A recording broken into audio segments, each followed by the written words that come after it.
And we are live. And with me, I have Walt from Sunflower of Westchester. Hi, Walt. How are you? Hey, Kelly. Thanks for having me on. No problem. Tell us a little bit about yourself and Sunflower of Westchester. Sure. A little bit about myself. I've been a nonprofit professional for over 20 years. In the last 6 years, I've run two organizations, one in New York and currently one in Connecticut.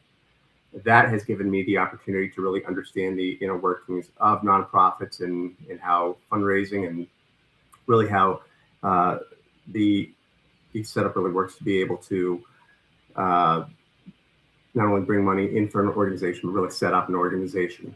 And that's what really was the springboard for Sunflower. I had spent 5 years in New Rochelle, New York, running a nonprofit there, and I had an opportunity to be able to try something. I spent about a year consulting for that nonprofit after spending 4 years as the executive director. And that allowed me the time to try something. And what I really wanted to do was to do something for foster care. My wife and I, Megan, your sister, we were foster parents for about a year and a half in 2019, going into the pandemic. I also have another child behind me who may come in and out. Gus. Yeah, it's Gus. Yeah. So what that really did was it opened our eyes to what the foster care system was. We had two boys with us for that time period. Going into this, I think we really thought we knew what it was and what it meant to be a foster parent.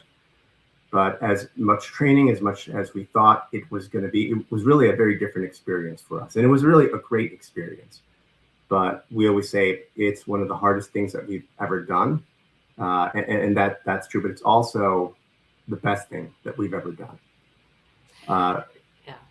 we were fortunate to be able to maintain a relationship with the two boys that were with us for that time period because we were able to create a relationship with their parents. So we have this really unique setup where we can still see them and watch them grow and have input in their lives. And it's really just been a wonderful opportunity to see them grow. And that has, again, informed how I've gone about looking at setting up this organization called Sunflower. Okay, yes, and just to give everyone background, you both of you had never ever had kids of your own, and then you did this training, and I remember both of you saying, "Oh yeah, it'll be easy. We've got trained," and I'm thinking they have never been parents in their lives, and suddenly they're gonna have two. They're in for a rude awakening, and then yeah, you guys realize. Plus, I think it's harder, getting kids who were raised by someone else and now they're yours. But even if that's not the case, it's still hard being a parent. So, Yeah, I mean, certainly it was insight into being a parent and what that was. And for us, we really went from zero to being full-fledged parents from Sunday, no kids, to a Monday with two kids that are meeting us for the first time. yeah. There was a bit of a language barrier that got Mhm. better over time, but we could not have expected what would actually end up happening over that next year and a half. And I mean that in the best way. It was just Right. such a wonderful but difficult experience. Right. And you ended up having them during COVID, which was hard for all parents to suddenly have them at home. But here, all of a sudden, all the schools were online and yeah, and we both had full-time jobs and we're new to parenting, so it was a lot that happened at once, I think. Yeah. Yeah, it was a lot. When we say it was the hardest thing ever, part of it was the fact that yes, COVID was right in the middle of that, and that really changed a lot. So we certainly didn't have, I would say, a normal foster period experience because of that, partly because of that. But there probably really isn't a normal foster parent experience. I was gonna say that. Yeah, like what's normal? Like, I'm sure every experience is different with every child's different, every foster family is different. So yeah. Um, so how did you come up with the name Sunflower? Well, it's a funny story because the name sunflower has kind of adopted a new meaning over the last couple years when we started. Sunflower is just a really resilient flower that doesn't need a whole lot, but it does need sun. Last year, I planted a sunflower, and I really understood that it just needs a little bit of water, and it can grow really big and really beautiful. So for us as an organization, it really has meant that foster kids are much more resilient than people think, and they don't actually need much, but they do need something. So they do need guidance. But the truth is, the story actually came from Megan, my wife, and I bonding with the kids for the first time. Mm. So we took a trip to DC to see a baseball game, and this was probably maybe a week or two into having these two boys. And I should mention they were 5 and 8 when we had them. So on the trip to DC, we were really trying to bond. Our ride is a real test of bonding because it is either hours and hours of silence or you're really going to connect. Mm-hmm. Now, again, Megan and I are brand new parents at this point, so we were, I think, unsure of ourselves in a lot of ways, and I think we were a little bit worried about, are we bonding properly? So we were on the car ride. We were trying all these different things, and we play music on the radio on the way over. So we asked the boys, what do you guys like? What kind of songs do you like? And most of the ride was pretty silent, but they said the Spider-Man song, because this was the year the Spider-Man movie came out. Mm. And I didn't know what song that was. So we kind of flipped through the phone to try to figure out what that was. Turns out it's a song called Sunflower by the artist Post Malone. Okay. And we played that song, and we all were singing to it. Megan and I were hearing it for the first time, really, so we were trying to get that. But that was I think the first moment we actually started bonding with them was through music and singing with them. And the rest of the car ride was a lot of that. It was, what do you guys like? What do you want to hear? This is what I like, and well, this is what Megan and I like. And throughout the time we had with them, we actually had this really wonderful playlist of songs that we all would sing together. But it started with this song called Sunflower. Oh, nice. Okay, and just let everyone know, Walt is very, very into music. That's his thing. And you're you were in a band? You still in a band? Yeah, no, I'm not in a band anymore. Years ago, I was in a band, and yes, music's always been woven into my life. So to be able to have music be the bonding moment for us and these two boys also meant a lot to me. And Yeah. that particular song, Sunflower, I don't know if I would have ever heard it otherwise, but it has really become obviously a very special song for both Megan and I. I'll have to go look that up and hear that song now, because Yeah, you might know it. You might know it. if I I hear didn't it, know the maybe. name of it. Oh, okay. Maybe, yeah, if I hear it, I'll know. But that's great. And you would do things like teach them how to play the first line to Star Wars on the piano, and you play the guitar there in your background there. Yeah. So I know you were teaching them musical things too. Um, so tell us about some of the people that partnered with you and how you found them for this organization. Sure. So in trying to start a nonprofit, again, I've been working in nonprofits, but I certainly don't have experience trying to set one up. But part of what we did was really to try to not recreate the wheel. We really want Sunflower to be an organization that serves as a hub for foster care parents and foster care kids and former foster care kids. So the very first project we want to do is a program called Sparks, and that is a program meant to provide education and guidance for the former foster youth that age out, the ones that are between 18 and 20 that sometimes get lost once they're out of the foster system. Yeah. Now, we found this really wonderful organization in Los Angeles called Foster Nation, and very similar kind of background. That organization was started by a former foster child that really wanted to devote her professional career to being able to give back in some way. So she created Foster Nation, and one of the programs that they do is called Sparks. Now, Sparks is again meant for the young adults that have aged out of the system, and it creates a 6-month curriculum for them to be able to really learn adulthood. So it is everything from learning the documents that you need to know to always have with you, to learning how to seek employment, financial literacy, self-awareness, how to communicate with others personally and on the job.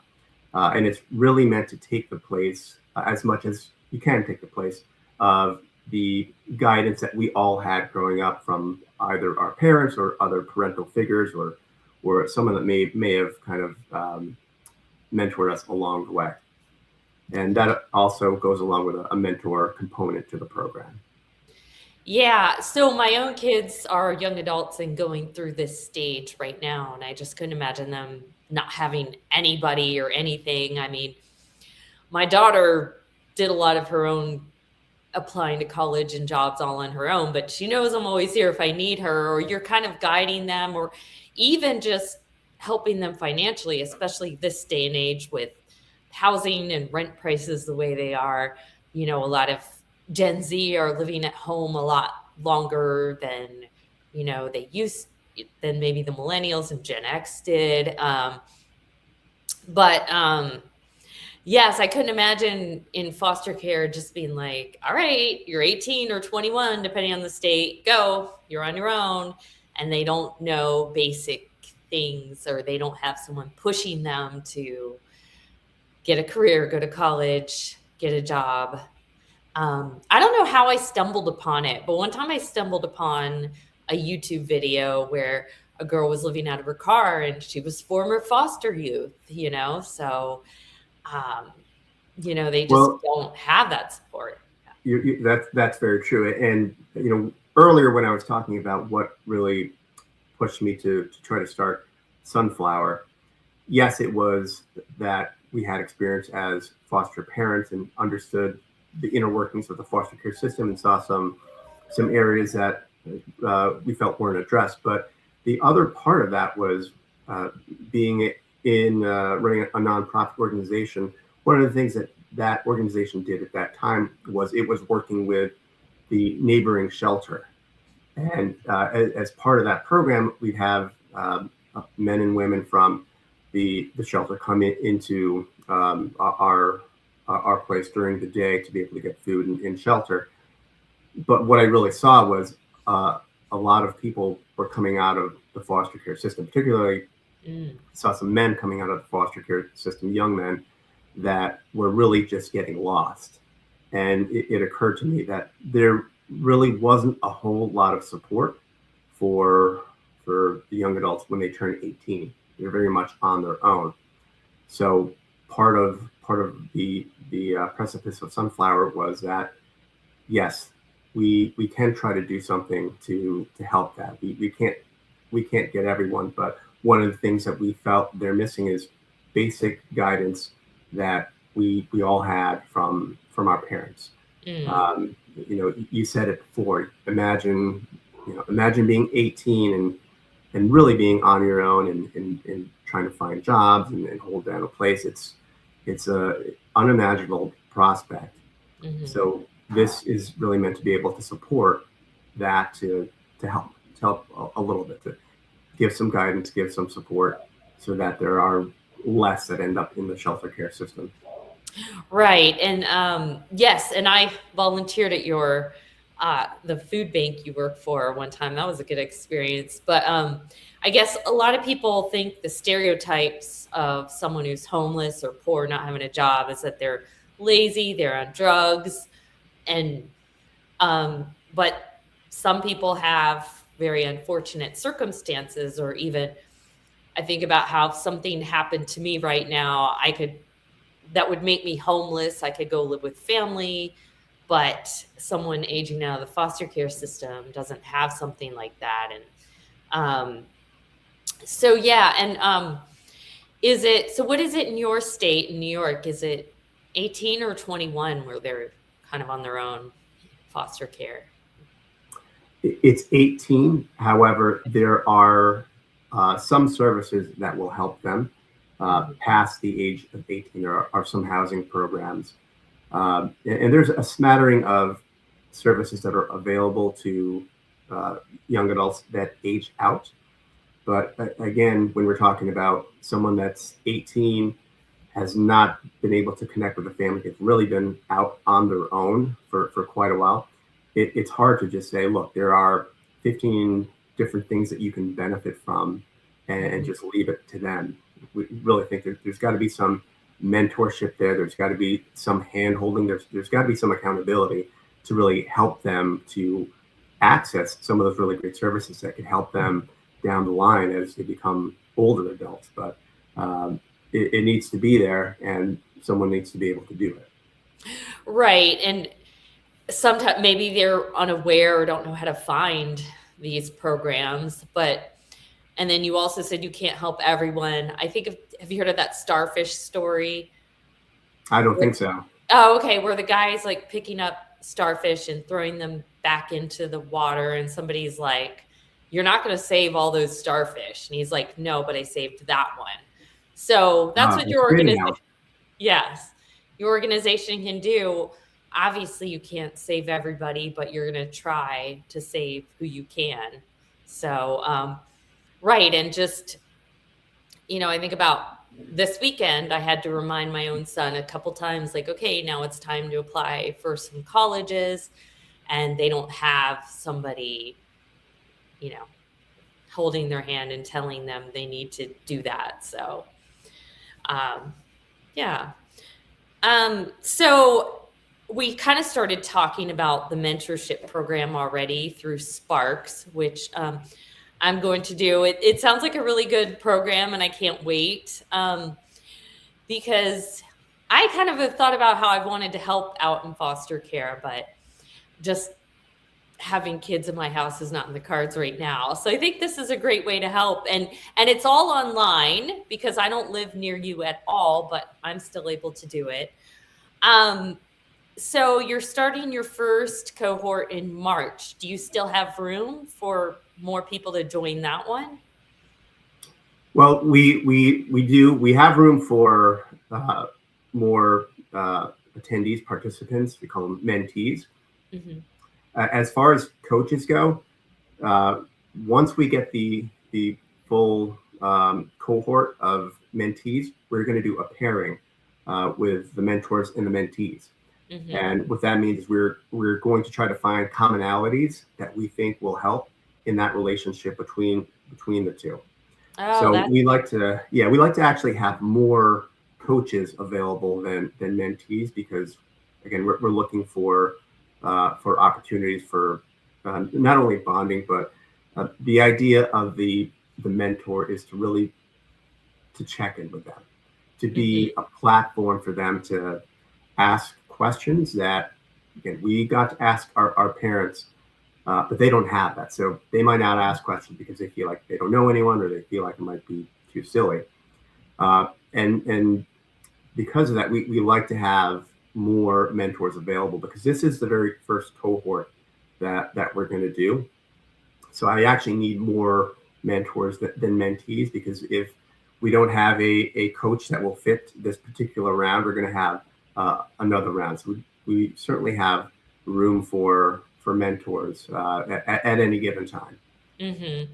That makes sense. So like, for example, if you have a mentee that like, I want to be a teacher, and, you know, I'm a teacher, like, oh, that you'd be a great mentor for this person or something like that.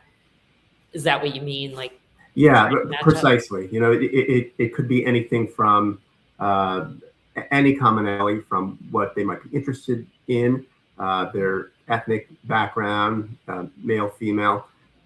We try to find anything that's going to be able to really be able to foster that connection, because the role of the mentor is really to keep them on track to check in with them.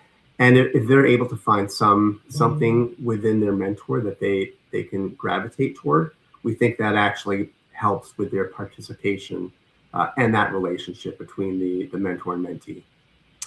That makes sense. Yes. And so if somebody becomes a mentor and you don't have a mentee for them, then that's actually a good thing, because you want to have more mentors than mentees so that every mentee has somebody. So yes. So how old, I know starting at 18, but up till what? How old are the mentees that you serve? Mentees can be between the ages of 18 and 26. Oh, okay. Yeah. Okay, that makes sense. And then how will you find the mentees and meet them? So Sparks is an online program that's right now going to be serving Westchester County. So Sunflower has been connecting with other nonprofits in Westchester County that serve the foster population. So we are connecting with the ones that have former foster care kids either living in housing, or they're about to exit foster care, or they've just been able to identify someone that has exited foster care that could benefit. So we are utilizing them to be able to get our mentees for the program. As you might suspect, it's the first time this program is running, so we really have to be able to not only execute it well, but be able to sell it to them, because it is a value, obviously, to them. However, they may look at it as, oh, this is, one more thing I have to do. I don't really see the value. So making sure that, one, we're executing it well, two, that we have good mentors, and three, that we have some type of carrot in this makes a lot of sense. So one of the things that we also offer as an incentive is iPads and laptops, brand new ones, participation in the program. So that is of course meant to not only help them participate in the program, but it's something that they can look forward to getting. Now, I do want to mention, although the program is online, we do have 3 points throughout the curriculum where we're in person. So we have a kickoff where the coaches, the mentors meet the mentees. We have a midway point that's a check-in, and then at the very end there's a celebration where the mentees and mentors all get together to celebrate the graduation. Oh, okay. Well, I'll have to find out those dates. I'll come visit. If I can come visit you for the in-person ones, I will. So since your thing is online, are you really accepting mentors from all over the country, or do you prefer if they're from Westchester, or kind of both? Mentors can come from anywhere in the country. The one area where it gets a little tricky, of course, is the in-person, but that's still fine as well. I mean, we certainly understand, and we get our information from Foster Nation. They've run this, enough times where they can tell us how things really work and how they don't. They use mentors from all over the country, and they do have ways that they can still run the in-persons without those particular mentors there. But I would say having someone in Westchester County is great, but it's absolutely not necessary. They can come from anywhere in the country as long as they show up. And that is the main thing that we really want to make sure that we are drilling down for when we're looking for our mentors, is that, can they make the commitment? They have to be able to participate in Sparks with the mentees, and we really want to make sure that they have follow through and don't quit halfway through. Because as you can imagine, having a former foster care young adult participate, they are carrying some trauma with them that is related to abandonment. So having a coach that leaves halfway through obviously wouldn't work. So that's probably the most important part of our screening, is that commitment is there. Right. And I don't think you're asking for like a huge commitment at all. It was, I think, 1 hour 3 times a month that I saw. Yes, exactly. It's not a huge commitment, but it is a very important commitment. Hmm. So 3 hours a month is not a whole lot, but there can be opportunities outside of that where the mentor and mentee may want to connect, so that the mentee can ask the mentor some questions. So, the commitment is 3 times a month, but you're really meant to be there to guide this young adult through this program, and not by necessarily checking in and demanding, did they make it, but just being there for them and being that platform for them to be encouraging and to be able to ask questions, and to be able to be some sort of guidance for them. So not a huge ask, but a very, very important ask. Right. And I feel like, the commitment level is even something that somebody could do with a full-time job and a family. I don't feel like, especially, online 3 times a month for an hour is not too much. But again, like you were saying, make sure that absolutely you can do the minimum before you commit, because it's better not to commit than to disappoint children who are used to a lot of change and not always having the stability, so they need you to be stable. Um, yeah, but so also, if since you're doing it through this parent company, Spark, um, also if for whatever reason they couldn't do it through your organization, they could do it straight through Sparks as well, right? They can do it straight through Foster Nation. Foster Nation. Yeah, Yeah. and again, Foster Nation has been a wonderful guide for Sunflower. They are teaching us how to administer this program in Westchester, and after that, we will be running it on ourselves. Whether it's Sparks or a version of Sparks is to be determined. But we understand that having a mentor for us in this regard is important, because again, we're running this for the first time.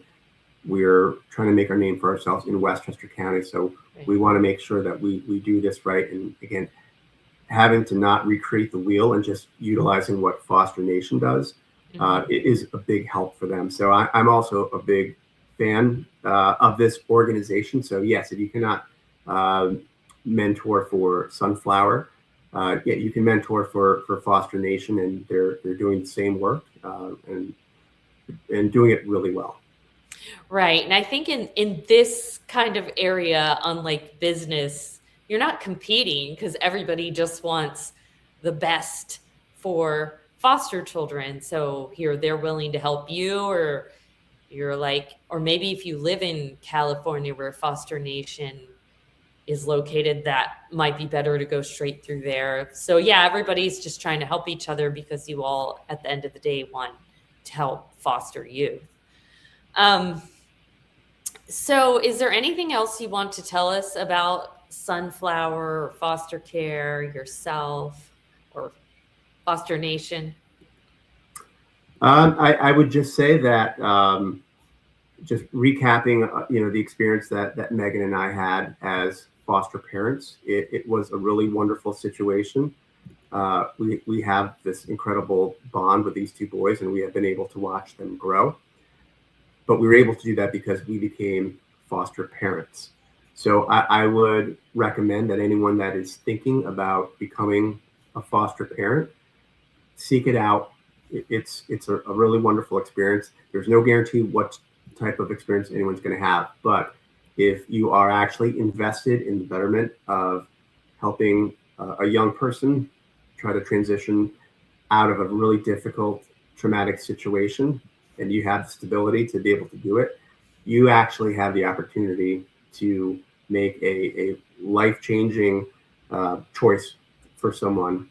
And I certainly know that Megan and I really had a tremendous impact on these two boys, and we're so happy to be able to see that continues, even though they've returned to their birth parents.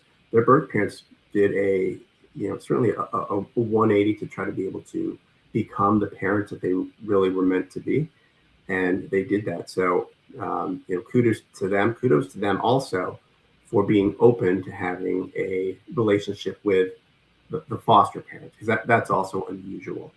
So it Yes. was really, it was really a wonderful situation. So I would say anyone that's interested in becoming a foster parent, seek it out. It's worth it. You're really having the opportunity to make a life-changing decision for someone.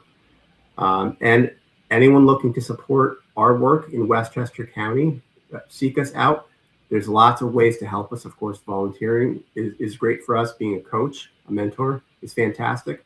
We also need donations to be able to run these.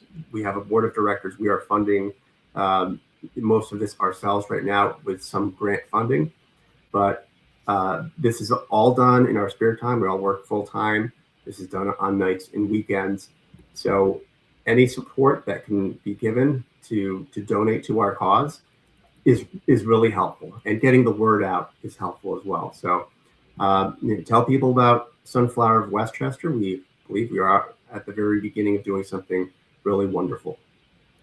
Right. Yes. So if you're watching this and maybe you are thinking, well, I can't really help right now, but share this video with someone who can.